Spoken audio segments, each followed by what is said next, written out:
kamu menggunakan kalimah Allah kerana semata-mata untuk kepentingan agamamu. Jika ada mana-mana pihak menggunakan kalimah Allah sewenang-wenangnya dan bertentangan dengan keputusan mahkamah dan perlembagaan negara, kita juga akan turut mengambil tindakan undang-undang selepas itu. Dan jangan ambil kesempatan menggunakan kalimah Allah ini untuk kepentingan agama kamu. Dan kami sebagai umat Islam pada hari ini tidak sanggup dan tidak rela membenarkan kalimah Allah tersalib, terpampang, tertulis di gereja.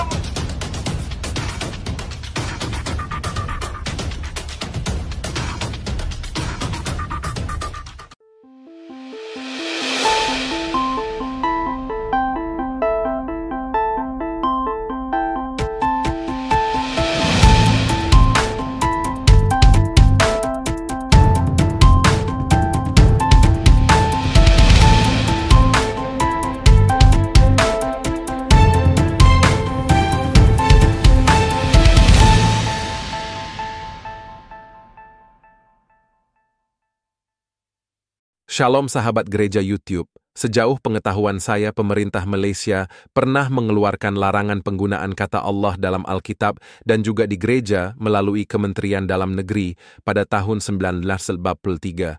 Tapi pada tahun 2013, pemerintah Malaysia kemudian mencabut adanya larangan penggunaan kata Allah di gereja dan juga dalam Alkitab pada saat itu, dan itu menuai reaksi yang sangat keras dari masyarakat, bahkan demo di mana-mana yang bukan Muslim. Janganlah kamu menggunakan kalimah Allah, keruk adanya yang bertentangan dengan keputusan mahkamah dan perlembagaan negara kita. Juga akan turut mengambil tindakan undang-undang selepas, dan jangan ambil kesempatan menggunakan kalimah Allah ini untuk kepentingan agama kamu. Dan kami sebagai umat Islam pada hari ini tidak sanggup dan tidak rela membenarkan kalimah Allah teraleng, terpampang, tertulis di gereja. Tapi tentu saja bahwa pemerintah Malaysia kemudian mencabut larangan penggunaan kata Allah dalam Alkitab.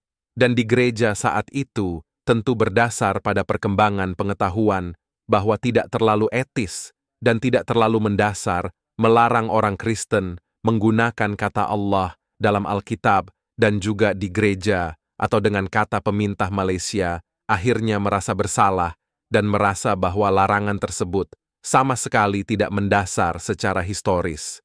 Tapi anehnya Bapak Ibu, saudara-saudara sekalian, pasca pemerintah Malaysia justru mencabut larangan penggunaan kata Allah bagi umat Kristen, baik dalam bel maupun di gereja. Indonesia muncul para polemikus yang mengajarkan hal tersebut saja. Misalnya Yahya Woni, Kaina Mazumah, dan juga Nandar. Dan itu benar-benar diterima secara mutlak oleh jemaah. Itulah mengapa dalam kolom-kolom komentar di berbagai channel dan juga dalam berbagai perdebatan klaim, ini sering dipertanyakan bahwa kata Allah itu bukan milik orang Kristenik, orang Islam. Sehingga dalam banyak perdebatan sering dipertanyakan soal mengapa kata Allah itu tercatat di dalam Alkitab atau Bible orang Kristen. Salah satu contoh yang akan saya hadirkan, perdebatan Elia Miron dengan salah seorang polemikus, yang tentu saja korban dari doktrin dan ajaran Su'uma dan juga Manacem Ali, bahwa Allah itu adalah milik umat Islam semata, dan diberikan jawaban yang sangat menohok oleh Elia Miroy. Sebelum saya lanjut menanggapi, kita simak dulu perdebatan selengkapnya. Coba jelaskan, mau bertanya tentang Matius 11 ayat 25. Tolong bacain dong. Matius 11 ayat 25. Ya. Matius 11. Ya, apa yang mau ditanya, Pak? Ya, coba bacain. Ayat 25. Pada waktu itu berkatalah Yesus, Aku bersyukur kepadamu Bapa, Tuhan langit dan bumi, karena semuanya itu Engkau sembunyikan bagi orang bijak, orang pandai, tetapi Engkau menyatakannya kepada orang kecil. Betul? Berarti Bapa dong yang Tuhannya. Ayat 27 nggak dibaca? Ayat 27 nggak dibaca? Emang apa isinya? Semua telah diserahkan kepadaku oleh Bapakku. Ya seharusnya kan Bapak yang lebih tinggi daripada Yesus kan? Coba sama dibaca. ajaran Nandar ini. Semua telah diserahkan kepadaku oleh Bapakku, dan tidak seorang pun mengenal anak selain Bapa, dan tidak seorang pun mengenal Bapa selain anak, dan orang yang kepadanya anak itu berkenan menyatakannya. Artinya apa? Kita tak mungkin mengenal Bapa tanpa anak, karena anaklah yang menyatakan Bapa. Karena anak itu di dalam Bapa, dan anak itu adalah firman-Nya Bapa, akal budinya Bapa sendiri, yaitu firman Allah. Yohanes 1 ayat 4. Oh, coba jelaskan apa beda Yesus Bapa sama anak tunggal gitu? Oh, Bapa itu adalah sebutan kepada Dia Allah yang Maha Kuasa sebagai Ya Allah tuh siapa? bukan Ya Allah Allah. tuh. Kami tidak kenal Allah. Allah Jadi itu apa dasar? bangsa Arab. Kami tak kenal Allah. Iya, jadi dasarnya di Alkitab itu ada nama Allah dari mana? Allah gitu. Kan kami duluan di tanah Arab daripada kalian. Mampus. Kalian kan baru lahir di abad ke-7 toh dari Mantap. nabimu. Kalau kami sudah ada di abad pertama. Kami duluan yang menggunakan bahasa Arab daripada kalian. Nabimu belum lahir. Kitab suci kami sudah selesai. Jadi jangan berpikir nama Allah itu punya agamamu. Enggak. Kami udah duluan memakai itu. Kitab suci kami sudah dikanonkan gereja Katolik. Baru 400 tahun setelah itu Nabi lahir. Iya toh? Jadi jangan berpikir nama Allah itu punyamu. Enggak. Halo. Ya, gitu ya. Bentar, Gitu oh ya. nggak bisa dilihat ya kalau keluar bentar ya? Nggak ada bisa. suaranya. Suara Bapak nggak masuk ke saya. Enggak, saya bingung loh. Coba Anda pahami betul-betul Matius 11 ayat 25 nih. Berarti Yesus dan Bapa itu berbeda gitu. Ya memang Coba. Yesus dan Bapa itu berbeda, Pak. Iya, Yesus memang dan berbeda. Bapa itu berbeda hipostasis. Seperti tubuh Bapa berbeda dengan pikiran Bapa. Tapi sama-sama manusia toh. Yesus yang adalah anak dengan Bapa itu berbeda, tapi sama-sama Allah. Tapi bukan berarti ada dua Allah atau tiga Allah. Sama seperti kamu. Kamu punya tubuh, kamu punya pikiran atau firman, kamu punya roh. Tubuhmu manusia, nggak mungkin tubuh ayam. Pikiranmu adalah manusia, nggak mungkin Enggak. kucing. Oke. Dengar. Dari mana kalian dapat? Dengar. Dari mana kalian dapat kata-kata seperti itu? Maksudnya dari mana kok bisa anak? Yesus anak Dia putra? disebut anak, disebut anak karena dialah yang melakukan pekerjaan Allah Sang Bapa yang keluar dari diri Bapa sendiri. Makanya firman itu disebut anak, Yohanes 1 ayat 14. Gitu loh. Berarti Jadi Tuhan dia disebut anak bukan karena kawin brojol. Enggak, Pak. Jangan pakai pikiran orang Arab, jangan pakai pikiran orang Indonesia untuk menilai pemahaman orang Yahudi. Seperti misalnya saya katakan anak tangga. Apakah tangga beranak? Anak buah, apakah buah beranak? berarti Tuhan kalian laki-laki ya? Loh, dia nggak laki-laki. Yesus berkata Allah, ya Allah itu roh, dan roh itu genderless, Pak. Terus yang kembangkan Yesus kan laki-laki. Nah, Yesus kan inkarnasinya firman, inkarni di dalam daging. Itu untuk menggenapi bahwa yang dijanjikan itu adalah raja dari tongkat Yehuda sebagai Mesias yang disebut dalam Kejadian keturunan perempuan. Ya harus laki-laki. Oke. Dia tuh Yesus kan di tiang salib untuk menebus dosa umat manusia kan katanya ya kan? Menebus manusia dari dosa. Menebus manusia dari dosa. Sedangkan yang disalib waktu itu ada 3 orang. Kenapa yang teman gua tuh nggak dianggap Tuhan gitu? Loh, Yesus kan disalib bukan karena kesalahannya. Yang 2 orang itu kan karena kesalahan mereka. Yesus, apa kesalahan Yesus? Pengadilan Roma aja nggak bisa membuktikan Yesus bersalah, Pak.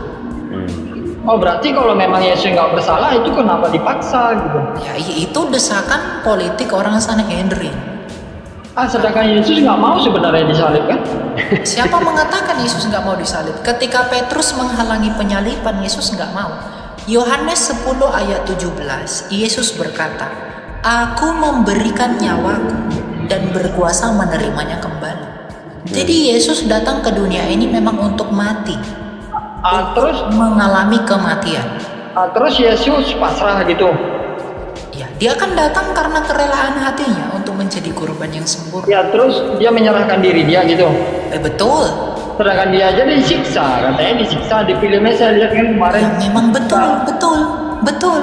Iya, dengan berat hati dia, dengan berat hati. Enggak ada Dia ngapain dia bilang minta apa? Dalilnya Yesus berat hati di mana? Enggak, maksudnya dia dengan Enggak, itu asumsi. Kalau nggak ada dalil, asumsi itu. bukan nggak ada dalil. Ini Dia kan udah kasih dalil. Yohanes. kalau tidak dia nggak mungkin disebutnya Eli Sabatani itu. Loh, Eli lama sabatani itu kan Yesus mengutip Mazmur 22. Apa? Yesus mengutip Mazmur 22. Iya, Eli Sabatani artinya apa? Nah, itu Yesus mengutip Mazmur 22. Apa artinya kemarin? Tuhanku, mengapa engkau tinggalkan aku? Mengapa engkau meninggalkan? Ah. Iya. Itu untuk menggenapi nubuatan di Mazmur 22, Pak. Bukan Maksudnya? karena Yesus nggak rela, nggak mau, enggak. Tapi karena dia ingin membuktikan bahwa dialah Mesias yang dinubuatkan oleh Raja Daud itu. Bahwa nanti Mesias itu akan berkata, Allahku, mengapa engkau meninggalkanku? Dan Yesus sebagai Mesias yang benar mengungkapkan itu dengan mengutip Mazmur 22 itu. Terus yang menyambut nyawa Yesus siapa? Nggak ada yang cabut nyawa. Yohanes 10 ayat 17. Dia kan manusia. Di iman kami kematian itu, Pak, karena dosa, Pak. Bukan karena Tuhan cabut-cabut nyawa, Pak. Iya, jadi yang nyambut nyawa manusia ini siapa? Nggak ada yang mencabut nyawa. Nggak ada. Terus kalau kami mati, misalnya Anda mati, siapa yang nyambut nyawa Anda?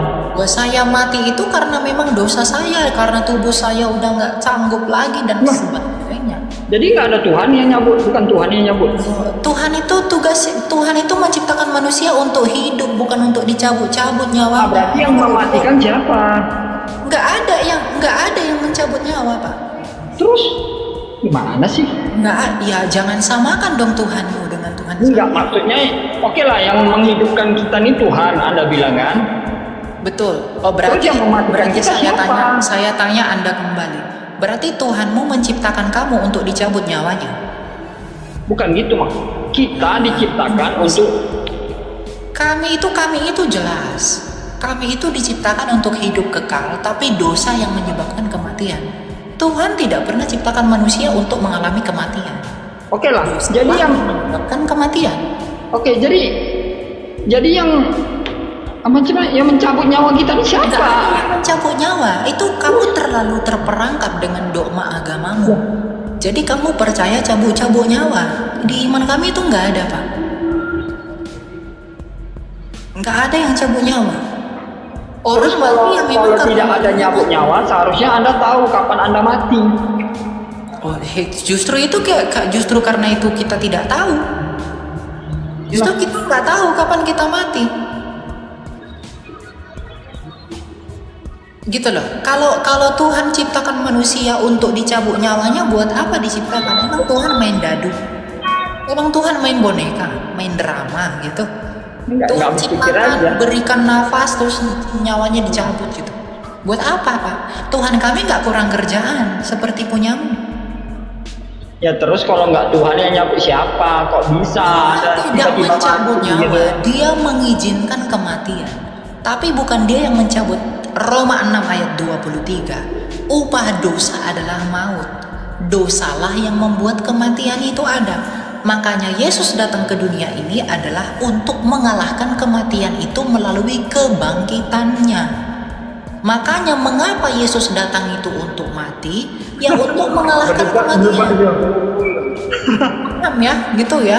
Apa? Jadi Jangan samakan konsep kamu yang baru lahir di abad ke-7, Pak, dengan kami yang sudah ada di abad pertama. Itu nggak sama, ya. Karena Anda tidak bisa mengerti apa yang terjadi di abad pertama. Ya, gagak lagi pula imanmu bukan lahir di tanah perjanjian. Imanmu lahir di semenanjung Arabia, yang kita nggak tahu itu daerah mana itu. Ya, jadi jangan pernah samakan konsep-konsepmu dengan konsep kami. Kekristenan dengan Yudaisme itu sepakat bahwa dengan penumpahan darah lah ada pengampunan dosa. Ibrani 9 ayat 22. Nah, kamu beda sendiri ya, itu urusanmu. Ya, coba Anda cermati pertanyaan saya. No. Yang menciptakan kita ini Tuhan, Anda bilang. Tapi yang mematikan kita ini siapa? Anda bilang masa nggak tahu? Kalau memang Anda nggak tahu, berarti Anda tahu kapan Anda mati. Kalau bukan Tuhan yang menyambut nyawa kita. Ya, kita nggak tahu kapan kita mati, kecuali kamu mau membunuh dirimu sendiri. Kita tidak tahu kapan kita mati. Itulah Tuhan yang tahu kapan kita mati. Makanya Tuhan yang menyambut nyawa kita. Tuhan tahu kapan kita mati, tapi bukan Tuhan yang buat kita mati, Pak. Paham nggak maksud saya? Ya, jadi siapa? Ya, dosa kita yang membuat kita mati, bukan Tuhan yang membuat kita mati. Berarti kalau dosa kita banyak, kita cepat mati gitu? Ya, orang-orang berdosa ya pasti mati, semua mati. Semua berarti mati. Anda tak punya dosa? Ya, saya nanti akan mati karena saya punya dosa. Oh, berarti tunggu dosa Anda banyak, baru mati gitu? Loh, semua orang berdosa, bayi aja ada yang mati. Itu buktinya bayi itu punya dosa, makanya dia bisa mati. Kalau bayi itu suci, berarti dia seperti Allah, nggak bisa mati dong. Nah, jadi kalau kamu bilang bayi itu lahir suci, ya, dan dia mati, itu tipuan, bohongan itu, nggak benar. Karena yang suci nggak mungkin mati. Kalau bayi itu suci, dia lahir lalu mati. Lalu ada yang bilang bayi itu lahir suci, itu bodoh, tipuan, gitu ya. Berarti berarti kalau kita diciptakan Tuhan, yang nyambut nyawa kita nggak tahu, kenapa kita harus dimatiin? Kenapa nggak tahu? Saya kan udah bilang yang membuat kita mati itu adalah dosa, kuasa dosa. Dosalah yang membuat kita mengalami kematian, Pak. Karena di Alkitab. Oke lah, dosa. Dosanya tuh macam mana dosanya? Maksudnya dosa sebesar apa gitu? Sampai kita mati gitu. Dosa itu kan kuasa maut. Tadi kan saya udah kasih ayatnya, Roma 6 ayat 23. Upah dosa adalah maut. Upah dosa adalah maut. Dosa, setiap orang berdosa pasti mengalami maut, kematian. Jadi kalau ada orang yang dikatakan suci, itu nggak mungkin mati, tapi faktanya semua orang mati, ya. Jadi orang manusia itu mati karena dosa, karena dosa. Paham nggak? Bukan karena Tuhan ciptakan nih. Tuhan ciptakan Elia, dikasih hidup, terus dicabut lagi nyawanya biar mati. Untuk apa kurang kerjaan? Ya kalau Tuhanmu begitu ya itu urusanmu. Suka main-main drama berarti. Ya punya kami nggak gitu. Gitu loh. Paham enggak? Berarti kalau Yesus mati itu dosa siapa? Loh, dia kan menanggung dosa kami. Galatia 3 ayat 13. Berarti sekarang Anda tak punya dosa dong? Kan tadi saya katakan kuasa dosa. Iya, tapi katanya udah ditanggung sama Yesus. Kami itu ketika percaya sama Yesus, ya kami tidak akan mengalami maut kekal, yaitu neraka. Itu yang Yesus, kuasa neraka itulah yang dikalahkan Yesus, makanya dia menang. Pada hari ketiga dia bangkit, dia kalahkan kematian itu. Maka kami yang percaya kepada dia akan turut menang seperti dia yang telah menang mengalahkan kematian itu. Dan kami harus mati dulu untuk tubuh yang fana ini digantikan dengan tubuh yang mulia. Karena ini tubuh yang berdosa, nggak bisa masuk kerajaan Allah tubuh berdosa ini. Tangan saya ini adalah tangan berdosa, badan saya ini. Maka ini harus mati dulu. agar bisa digantikan dengan tubuh yang mulia, sama seperti tubuh Tuhan yang mulia, tubuh Yesus Kristus yang telah bangkit itu. Jadi ketika kami percaya sama Yesus, itu tentang bahwa kami dimenangkan. Kuasa dosa yang tadinya menghakimi kami, itu ditransfer kepada Kristus dan dikalahkan oleh Kristus. Makanya dalam Galatia 3 ayat 13 dikatakan, ia dengan jalan menjadi kutuk, menanggung kutuk dosa kita. Karena ada tertulis, terkutuklah orang yang digantung pada kayu salib. Jadi kutuk yang seharusnya saya terima, itu digantikan oleh Kristus melalui iman saya kepada Dia. Maka ketika saya percaya kepada Dia dan saya mati di dalam Dia, maka saya pun akan meninggalkan tubuh saya yang berdosa ini, dan pada hari kebangkitan akan dibangkitkan dengan tubuh yang mulia, sama seperti tubuhnya Dia yang mulia juga, yang sulung itu, yang pertama bangkit dari semua manusia. Gitu. Oke. Berarti apapun dosa kita hidup di dunia ini ditanggung sama Yesus gitu. Ya kalau kita sungguh-sungguh percaya kepada Dia di dalam, walaupun kita membunuh orang, gitu, melawan ya, orang. Kalau kamu membunuh, kalau kamu ngomong saya percaya Yesus, tapi kamu tetap membunuh orang, tetap nipu orang, kamu mati, kamu tetap ke neraka. Karena iman tanpa bukti itu nggak mungkin beriman. Karena orang yang percaya Yesus itu ditandai dengan bukti, Pak. Buktinya apa? Matius 7 ayat 15. Yesus berkata, dari buahnya lah kamu kenal mereka. Lah, berarti kalau nggak ada bukti semua, kita nih gimana? Ya, bukti orang beriman itu ya kasih, Pak. Kita memiliki kasih. Karena Roh Kudus telah diberikan kepada kita sebagai materai. Jadi orang percaya Yesus, ya, itu nggak hanya ngomong doang, tapi bertindak dengan perbuatannya. Tidak menyukai dosa, membenci dosa. Walaupun kadangkala dia jatuh, tapi bangkit terus. Tapi hatinya jijik dengan dosa, tapi kadangkala dia jatuh. Orang-orang seperti itu diselamatkan. Tapi kalau orang-orang yang orang-orang yang suka ngaku mulutnya percaya Yesus, tetapi dia tidak mau hidup dengan baik, ya orang-orang itu nggak diselamatkan. Itu artinya dia tidak ada Roh Kudus dalam diri. Gitu. Baik saudara-saudara sekalian, itulah penjelasan Elia Miron terhadap salah seorang polemikus yang menanyakan tentang sejarah penggunaan kata Allah, bahwa kata Allah itu telah digunakan kekristenan jauh sebelum lahirnya agama Islam. Jadi tidak wajar kalau kemudian agama yang lahir di abad 7 ini justru mengklaim bahwa merekalah yang berhak menggunakan kata Allah, sementara sebagaimana penjelasan Elia Miron tadi bahwa bahkan bahasa Arab itu sendiri, agama Kristen lebih dulu menggunakan daripada agama abad 7 sendiri ini.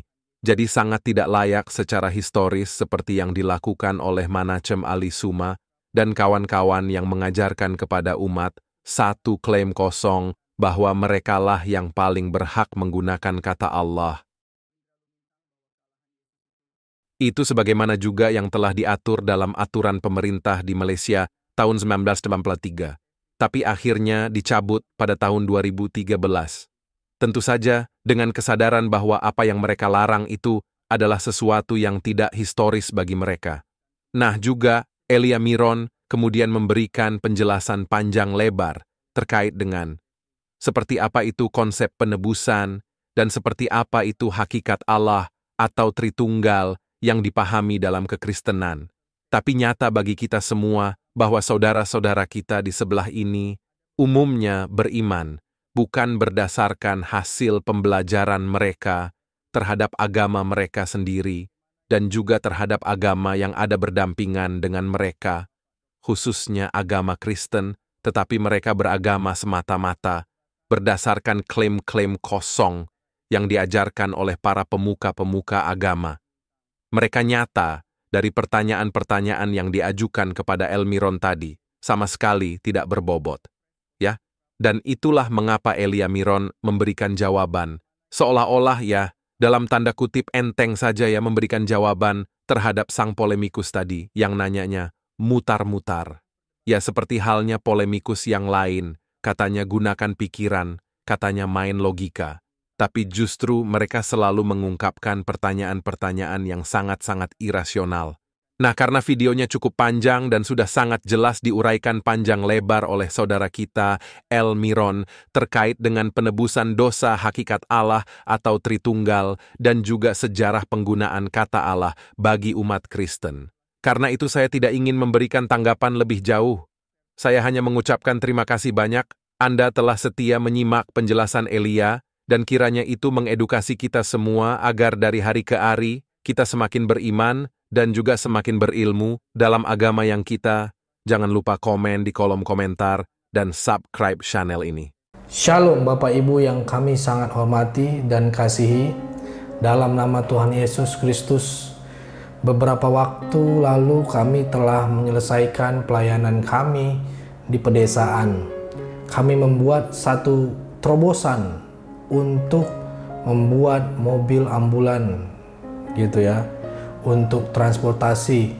Di sana kami memang sangat melihat di sana kebutuhan transportasi di desa tersebut. Selain jalannya yang jauh dan curam, terkadang kalau ada peristiwa malam hari atau ibu hamil, mereka kasihan, bingung mau diangkut pakai apa. Maka dari itu kita putuskan bersama tim untuk menggunakan channel Gereja YouTube ini untuk rekan-rekan subscriber bila ingin mengambil bagian untuk pelayanan ini bisa berbagi di rekening yang tertera di atas.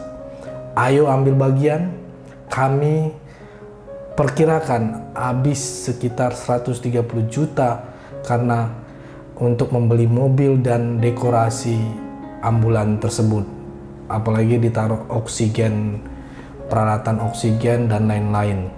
Kami memohon dukungan doa, dana dari Bapak Ibu, saudara-saudari penonton Gereja YouTube, orang-orang baik yang rindu berdonasi dalam melakukan atau mengirimkan di nomor rekening yang tertera di bawah ini. Kami berharap Tuhan akan menolong kami dan mencukupkan kebutuhan untuk pelayanan ini. Terima kasih, doa kami selalu menyertai saudara dan pelayanan kita bersama ini. Tuhan Yesus memberkati kita semua. Haleluya.